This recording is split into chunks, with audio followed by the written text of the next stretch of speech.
This is the Late Round Podcast with your host, JJ Zacharisa.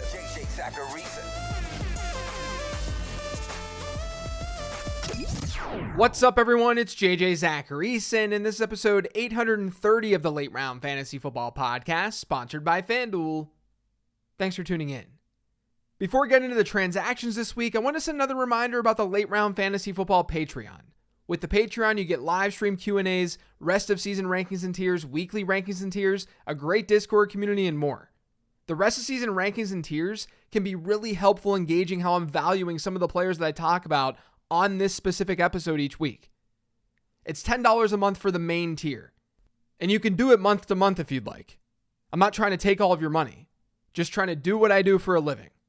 But check it all out over on lateround.com. Add Keaton Mitchell. So I talked about Keaton Mitchell on this show maybe 3 or 4 weeks ago. He finally had his big breakout performance in week 9. He saw his first work on the ground this season, carrying the ball 9 times against the Seahawks, and he turned those 9 carries into 138 yards and a touchdown. Is that sustainable? No. Is it really, really fun? Yes. In the end, Mitchell played just 17% of Baltimore snaps in week 9. His running back rush share, 33.3%, nothing special. He only saw 1 target. If that kind of workload continues, Mitchell won't be very reliable in fantasy football.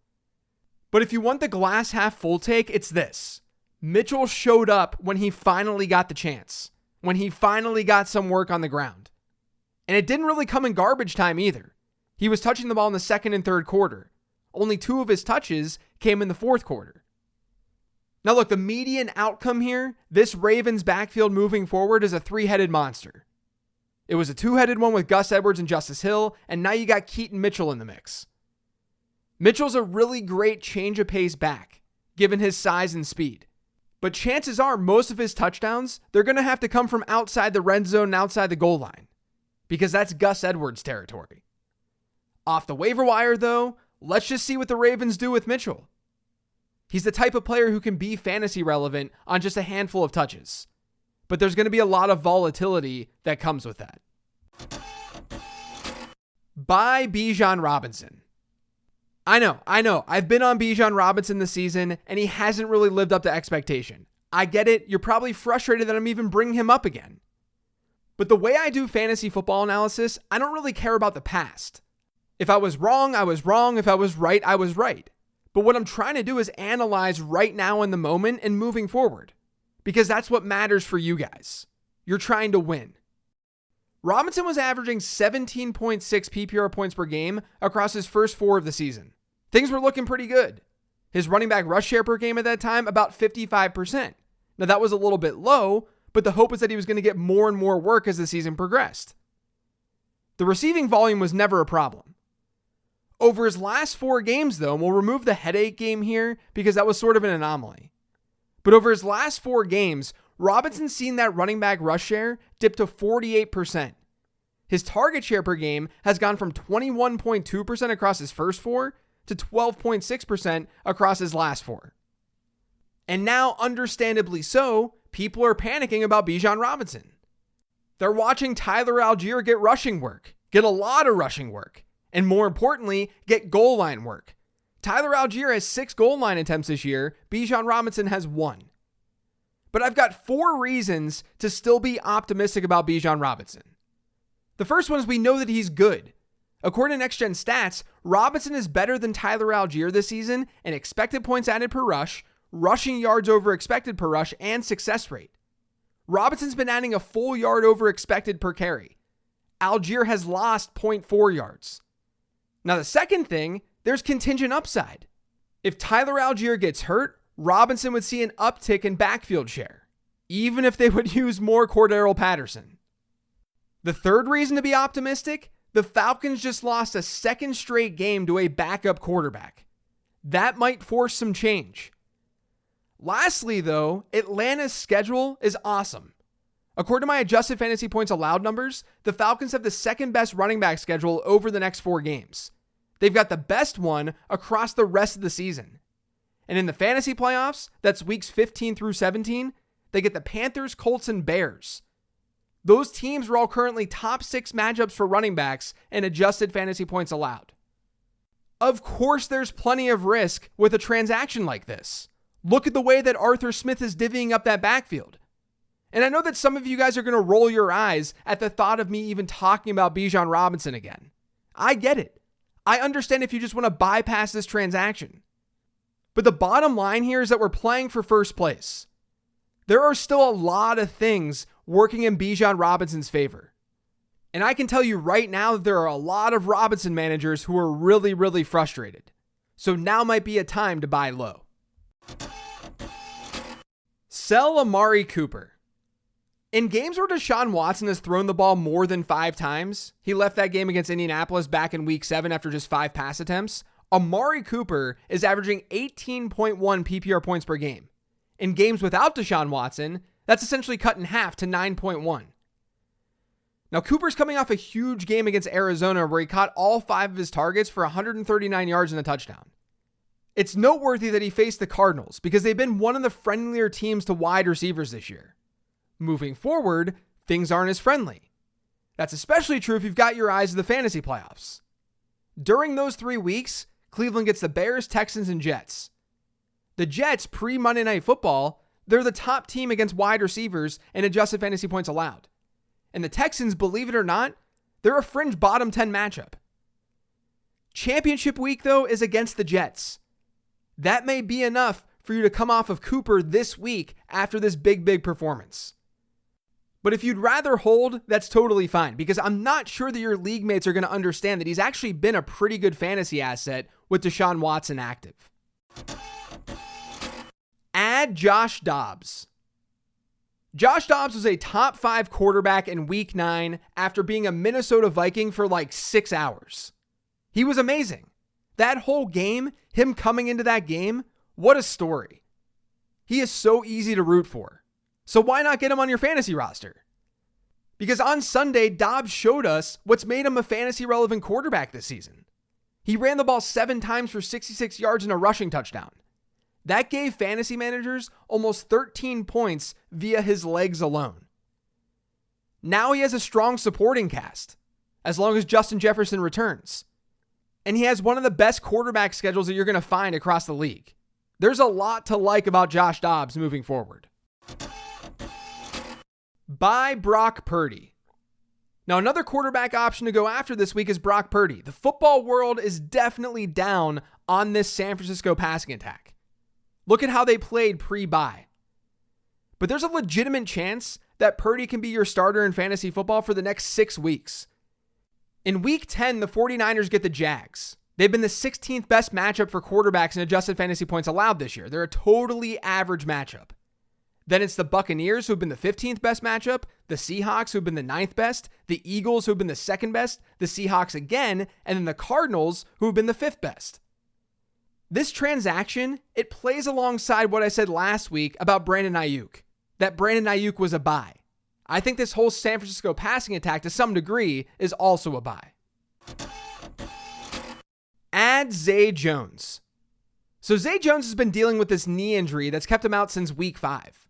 According to my friend Dr. Edwin Porras, if Jones doesn't practice this week, we could be looking at another 1 or 2 weeks of him being sidelined. But there's a possibility that with Jacksonville's bye, Jones is ready to go. We have to see.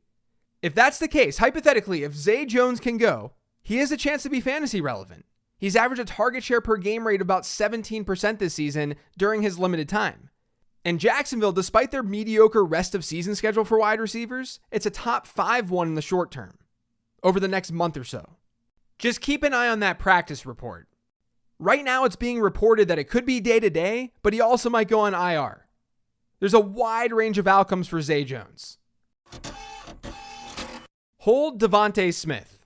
Devontae Smith has scored 22.9 and 14.1 PPR points over his last 2, and he's found the end zone in both contests. His target share in those 2 games, 20% and 14.3%. That's it. You would think that he's sort of a quintessential sell candidate, right? Kinda, sorta. The reason he's more of a hold is because Dallas Goedert fractured his forearm, which sounds very, very painful. And with that fractured forearm, Smith should see an uptick in targets. Last season, Goddard missed weeks 11 through 15. During those games, Philadelphia wide receivers averaged a target share per game rate of 76.4%. When Goddard was healthy, that number dropped by about 10 percentage points. And Smith benefited from this. Without Dallas Goedert last year, Smith's target share per game rate was about 3 percentage points higher. And he scored 2 more PPR points per game without Goddard. Now, this year's team is different. Smith is seeing a lower target share year over year. But there is likely going to be an uptick in usage for Devontae Smith. So if you can't use this news to sell Smith really, really high, and let's be honest, given the way that Devontae Smith's season has gone, people aren't going to willingly take him on. So I think as a result, holding him right now is totally fine. Buy Marquise Brown. The Cardinals offense could not do a thing on Sunday, but are we really surprised? They used a day 3 rookie quarterback against the Cleveland Browns defense. Kyler Murray should be back soon. That's going to give this offense a nice lift, especially Marquise Brown, who's had about a 28% target share this season. It may take some time for Brown to produce with Kyler Murray. Let's just get that out of the way. They haven't played together all year. Kyler Murray's coming off an ACL. But in the fantasy playoffs, Arizona gets the 49ers, Bears, and Eagles. At this moment, the 49ers and Eagles, they've actually been top 5 opponents for wide receivers this season in adjusted fantasy points allowed. Teams are really attacking those squads through the air. So buying Marquise Brown, to me, is a nice long-term play. Sell or hold Dalton Schultz. Dalton Schultz has now had 4 straight games with amazing usage. He's averaged an impressive 27.5% target share per game rate during this time. Your league mates, they may not be aware that Dalton Schultz has been kind of awesome. He's averaged 16.3 PPR points per game over this 4-game stretch. And coming off a monster 27-point performance, now might be the time to sell high. If you can. And that's key to this transaction. If your league mates understand how Schultz has been performing, then yeah, you can sell high. And it's because of this. Adjusted fantasy points allowed, it matters a little bit less at tight end. But Houston has the 3rd worst tight end schedule from now through the end of the year. And then look at their fantasy playoff schedule. During the fantasy playoffs, Schultz will face the Titans twice, who have been the 3rd best team against tight ends this year, and then Cleveland once, who have absolutely dominated tight ends. Like I said, there's a chance that your league mates have no idea that Dalton Schultz has been this good. And if that's the case, I would not be selling him. I would only be selling Schultz this week if I could truly sell high. Buy DeAndre Swift. So for the first time since week 2, DeAndre Swift didn't score double-digit PPR points. But I would not panic at all. He still saw 78% of Philadelphia's running back rushes and a 9.5% target share against Dallas. Now, his target shares have dipped a little bit over the last few weeks. But this Dallas Goedert injury should increase that target share at least a little bit. And then all the while, Philadelphia running backs have a top 10 schedule rest of season. And in the fantasy playoffs, the Eagles will face the Seahawks, Giants, and Cardinals. Those are each very favorable matchups for running backs. So DeAndre Swift is going to be just fine. Add Ty Chandler. So unfortunately, Cam Akers ruptured his Achilles again. He's done for the year. That means that Ty Chandler is going to step up. He's going to be the number 2 running back for Minnesota once again. That might mean something. This season, the starter, Alexander Mattison, ranks 5th worst in rushing yards over expected per carry among all 50-plus attempt backs. Just to give you some context, in that metric, he's listed around players like Dameon Pierce, Miles Sanders, and Rachaad White. And Rachaad White has not been very good on the ground. He's just been really good through the air.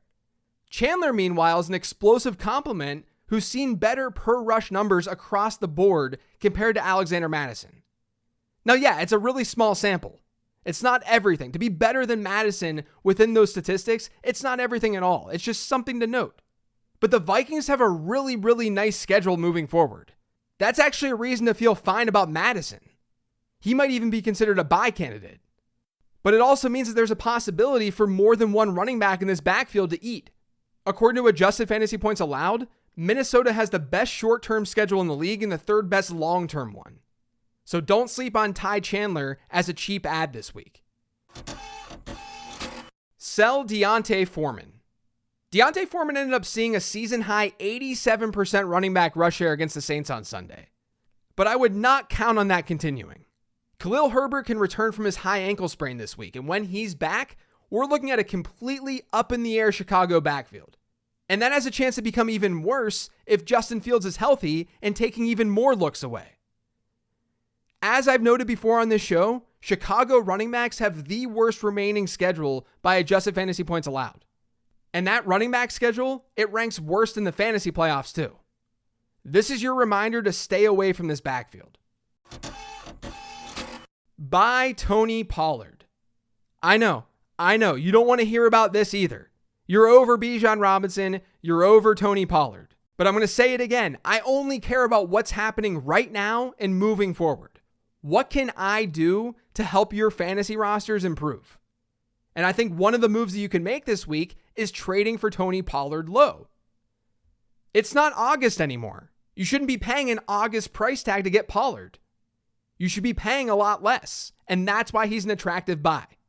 Hear me out though. Here's why we can be optimistic about Pollard moving forward. First off, Dallas has faced the 5th toughest running back schedule so far this year by adjusted fantasy points allowed. Half of their games this year have been against top half favorable matchups for running backs. In those games, in those favorable matchups, Tony Pollard has averaged a very respectable 18.6 PPR points per game. That's like an overall RB6 number.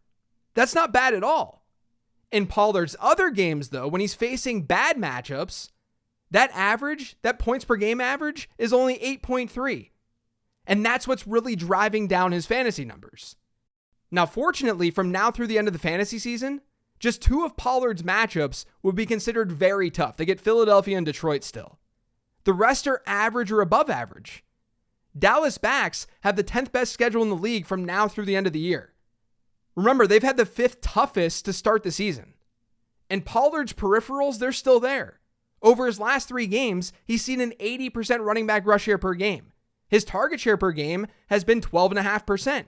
There's nothing wrong with that at all. He's just simply underperformed. According to Pro Football Focus's expected fantasy points model, based on Pollard's usage and where he's touching the ball, his points per game average should be over 4 points higher than it currently is. In other words, he's a massive regression candidate. Now, Pollard might not be as explosive as the 2022 version, but it feels premature to bury Tony Pollard in fantasy football.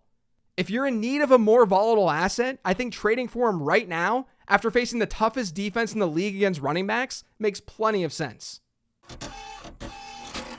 Add Taylor Heinicke. Now look, I don't feel great about this recommendation.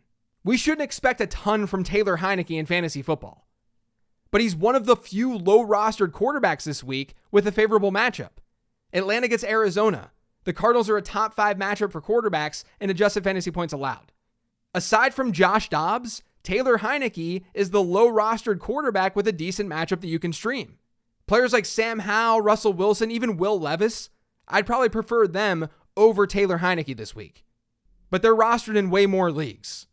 So Heinicke gets the transaction. Add the Seattle Seahawks defense. According to FanDuel Sportsbook, the Seahawks are 6-point home favorites against the Commanders this weekend. Washington ranks as the 2nd best opponent for defenses and adjusted fantasy points allowed, and they've allowed the 6th highest pressure rate in all of football. So Seattle makes a ton of sense this week in a bounce back spot.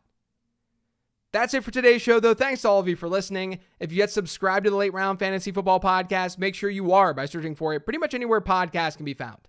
And don't forget to follow me on Twitter @LateRoundQB.